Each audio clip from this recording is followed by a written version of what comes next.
Buenos días, señores, bienvenidos a un nuevo podcast del director. Yo soy Arnaud Nogués y vamos a hablar sobre bolsa y vamos a hablar hoy sobre un tema súper interesante y es que cómo analizar una compañía paso a paso.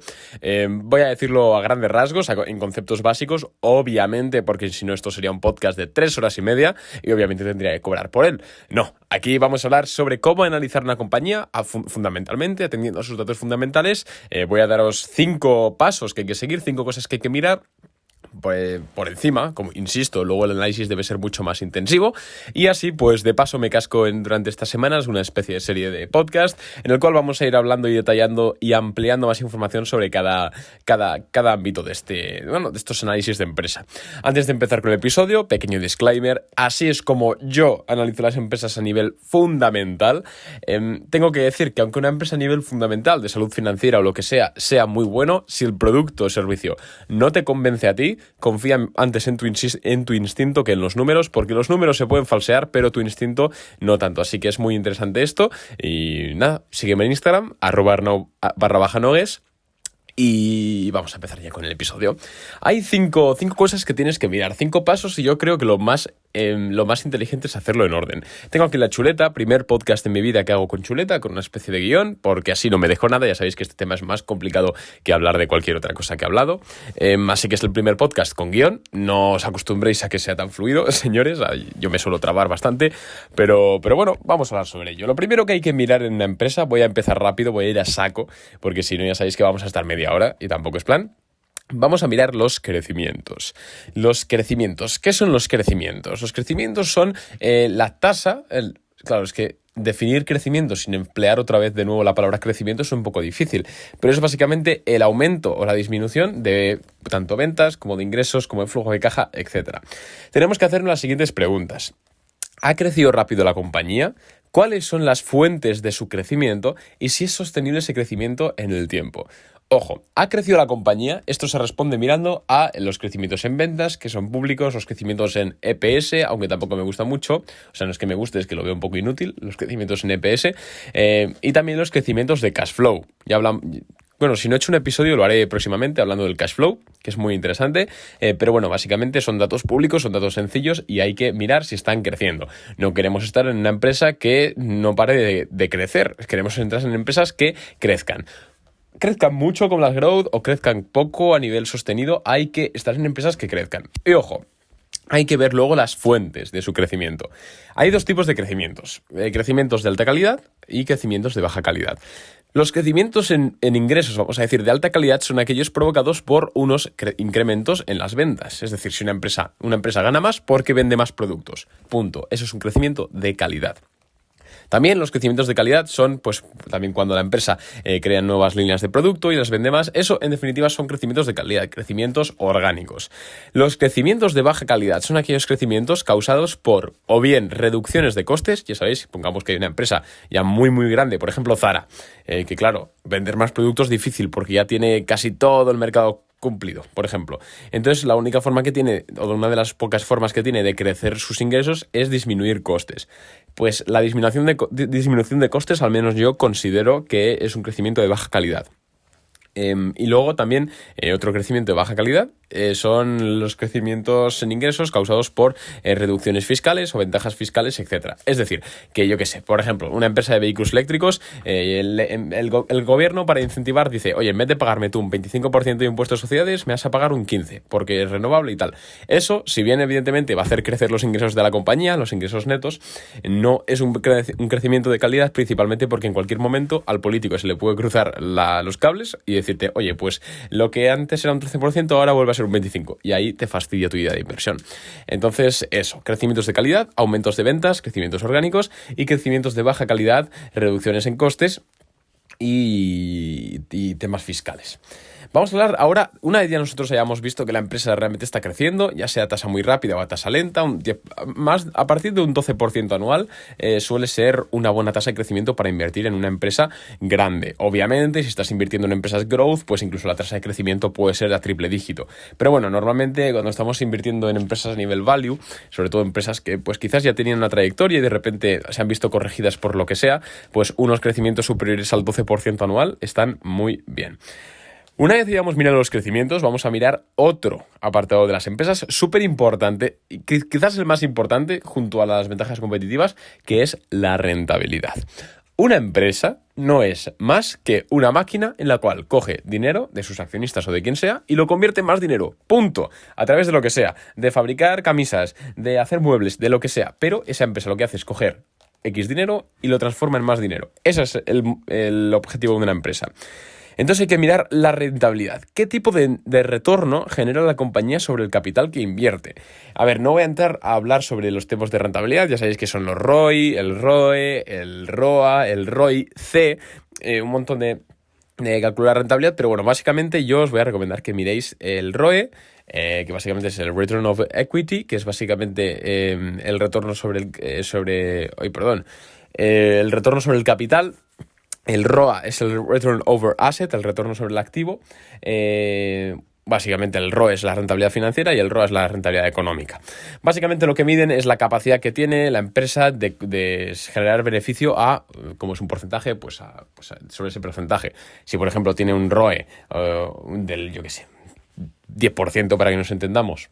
Ponemos números muy básicos, ¿eh? Esto luego tiene 1000 alimañas contables, es un lío de cojones. Pero bueno, para que nos entendamos, una empresa con un ROE de 10%, por ejemplo, por cada $1.000 que inviertas, en teoría, al final del ejercicio económico, esa empresa ha sido capaz de darte 1.100, es decir, una rentabilidad de 100. Eso a nivel no del precio de la acción, eso a nivel interno de la empresa. Luego el precio de la acción, que te haya dado eso o más o menos, es otra historia. Pero bueno, esos son los retornos. También se puede medir el ROI-C, que es un ajuste contable que hace con el ROE, porque para que nos entendamos, un ROE por encima del 20%, 30% ya es un ROE excelente. ¿Qué pasa? Que posiblemente si te metas en Finviz y busques empresas, sobre todo growth, verás incluso ROEs del 300%. ¿Qué es eso? ¿La panacea? No, es que el ROE se puede distorsionar muy fácilmente con el apalancamiento financiero. Una empresa puede financiarse a través de deuda y la deuda no computa, o para que nos entendamos, hace que el ROE pierda muchísimo su rumbo. Entonces esos ROEs tan disparados realmente no reflejan lo que nosotros queremos ver, porque al fin y al cabo están adulterados con apalancamiento. Entonces para eso empleamos el ROI-C, que tiene una fórmula bastante compleja y no voy a entrar a explicarlo. Pero bueno, básicamente tenemos que analizar la rentabilidad de la empresa y ya está, hay que analizarla. Hay que ver qué clase de retornos puede ofrecer sobre el capital, etcétera. No quieres invertir en una empresa con retornos negativos, desde luego. Luego miramos la salud financiera. Una vez nosotros ya hemos visto los crecimientos, qué tal está creciendo, cómo está creciendo, de dónde vienen, y también hemos visto la capacidad que tiene la empresa de dar rentabilidad al capital que tiene o a los activos que tiene, vamos a ver la salud financiera que tiene, porque podemos estar ante una empresa que crece mucho, que es muy rentable, pero sin embargo tiene tanta deuda incluso corriente, que es que le va a comer y a cualquier cosa que pase, a cualquier cisne negro, entra en quiebra. Entonces tampoco nos interesa entrar en empresas que estén en una situación muy débil. Así que hay que analizar la salud financiera. La salud financiera básicamente es coger el balance de situación y el cash flow, o un poquito lo que quieras, y leerlo y analizarlo. ¿Cuánta deuda tiene la empresa? ¿Es capaz la empresa de pagar la deuda a corto plazo con los activos a corto plazo? No, tendría que pedir. ¿Es capaz la deuda de renegociar la empresa de renegociar la deuda a largo plazo? Todo esto son preguntas ya un poco más, quizás a nivel financiero, un poquito ya que sí que hay que tener conocimientos, al menos de contabilidad o de economía básica. Ya os digo que leer un balance de situación no es nada fuera del otro mundo. Creo que se da en la ESO o en bachillerato. No es nada del otro mundo, por supuesto que no. Pero bueno, siempre es bueno verlo. Además, hay que tener cuidado, porque si no conocemos las trampas que los contables de las empresas hacen sobre los balances y sobre los balances no tanto, pero sobre las cuentas de resultados, etcétera, que adulteran los resultados, pues nos la pueden colar doblada. Así que quizás el análisis fundamental sí que es un mundo en el cual hay que estar mucho más formado que en el análisis técnico, por ejemplo, para que nos entendamos, porque sí que hay mucha más ciencia detrás. Pero bueno, básicamente hay que mirar eso, a su financiera. Yo me fijaría en el ratio de liquidez, que es básicamente ver, de cuánta liquidez dispone la empresa por cada dólar de activo. Y también hay que mirar, obviamente, el ratio de endeudamiento, el ratio de endeudamiento total, y básicamente hay que saber si la empresa es capaz de pagar la deuda total que tiene, o al menos la deuda corriente, que es la que aparece en el pasivo corriente, que es la que tiene a corto plazo, con los activos a corto plazo. ¿Por qué? Porque si ocurre un cisne negro, por ejemplo, una pandemia, y tú eres por ejemplo, una aerolínea, que eres muy rentable, tienes buenos crecimientos, pero tienes mucha deuda a corto plazo, ¿qué ocurre? Pues que quiebras, eso es lo que ocurre. Aunque seas un negocio cojonudo, que son las aerolíneas. Entonces siempre hay que echarle un ojo al balance y fijarnos de que siempre hay mucho más activo corriente que pasivo corriente, y así encima hay mucho más activo no corriente y pasivo no corriente, pues mejor. Pero bueno, hay miles de ratios por internet para hacer esto, e incluso simplywallstreet.com, creo que es, o simplywall.st, es una web que te simplifica bastante todo este trabajo, que yo tengo pagada, yo la pago, y te simplifica mucho el trabajo fundamental, y si no, pues tienes que descargarte el balance y hacerlo tú solo, no hay más. Vamos con el cuarto punto, y es que hay que hacer el balance de riesgos. El riesgo o el caso bajista. Hay que preguntarse cuáles son los riesgos de tu apuesta de inversión, y siempre hay buenas razones para no invertir incluso en las empresas más atractivas. Lo que tienes que coger es tu idea de inversión. Yo qué sé, yo quiero invertir en Coca-Cola, vale, porque creo que va a llegar a los... pues me da un ROE muy bueno, está incrementando en ventas, yo creo que puede capitalizar más aquí en unos años, y yo creo que puedo ganar bastante, ya sea vía dividendos o vía lo que sea. Vale, ahora tienes que ponerte en el worst scenario, es decir, coger y decir, ¿qué es lo peor que puede salir? Por ejemplo, si te estás invirtiendo en una aerolínea, lo peor que puede salir, yo qué sé, me lo invento, una pandemia. Pues ahí tienes que ponerte siempre en el worst scenario para saber, en el caso de que ocurra lo peor del mundo, qué harás. Es simplemente un ejercicio casi mental, obviamente no es necesario, pero es muy recomendable. Y vamos con el último paso para analizar una empresa, y es la gestión. Una empresa puede ser muy buena, pero si está mal gestionada, jamás llegará a su máximo potencial. Sí que es verdad que me habréis escuchado muchas veces decir que quizás el equipo directivo no es lo más importante del mundo. Cuando Roboring Capital entró en Intel el año pasado, entramos cuando estaba de saldo y le llegamos a ganar un 25%, luego volvió a caer, pero bueno, se nos echó mucha gente al cuello diciéndonos de que ¿por qué entramos en Intel si el CEO era un cafre, si era malísimo, o sea, era muy malo el equipo directivo que tenía Intel en ese momento? Y claro, yo respondía, hostia, pues que a mí... imaginémonos un barco. Un barco tiene un rumbo, por muy borracho que esté el del timonel, el capitán. Un barco, si le das un volantazo, no se mueve como si fuese un coche, es decir, tarda mucho. Entonces, nosotros veíamos, un equipo directivo bastante penoso en Intel, pero una empresa que al fin y al cabo seguía haciendo retornos X, con unos crecimientos estables, una empresa muy grande y sobre todo muy barata, y entonces nos importó poco realmente el equipo directivo, y al fin y al cabo luego incluso quitaron al CEO y nosotros ganamos mucho dinero. Es un poco lo que nos decían, pero sí que siempre hay que echarle un ojo, sobre todo en empresas más pequeñas, porque Intel ya es un monstruo casi institucional, pero en empresas más pequeñas sí que el equipo directivo tiene mucha importancia. Entonces tenemos que ver si los intereses de los insiders, de los CEO, etcétera, están alineados con los intereses del accionista. Es decir, pues que parte de los sueldos de los insiders estén en acciones, porque si la acción sube, porque ellos así están motivados a hacer que la acción suba y a dirigir mejor la compañía. Este tipo de incentivos que alinean,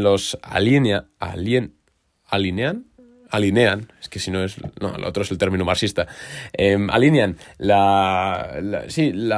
propósito del CEO con el propósito del accionista, pues siempre hay que tenerlo en consideración. Vale, estos son los 5 puntos que tenemos que tener en cuenta al analizar una empresa en frío. Luego, obviamente, tenemos que tener 2 cosas más en cuenta, que las trataré en otro podcast, porque se me está quedando ya largo, que son los fosos económicos o ventajas competitivas, que es súper importante para discernir si una empresa va a seguir teniendo algo que decir en el futuro. Y luego hay que mirar también la valoración que tiene en bolsa, porque si encontramos una empresa acojonante con todos estos 5 puntos que los cumple perfectamente, con fosos económicos, fosos defensivos, fosos económicos muy buenos, pero que está cotizando a una valoración extremadamente alta en bolsa, pues no nos va a interesar invertir en ella, porque nosotros compramos la acción y la acción luego puede estar adulterada o no respecto a lo que es la empresa real. Así que de eso hablaremos en otro episodio, no te preocupes. Perdón por la chapa, espero que no te hayas dormido mientras el episodio, y yo soy Hernán Nogués y nos vemos mañana en un nuevo episodio. Chao.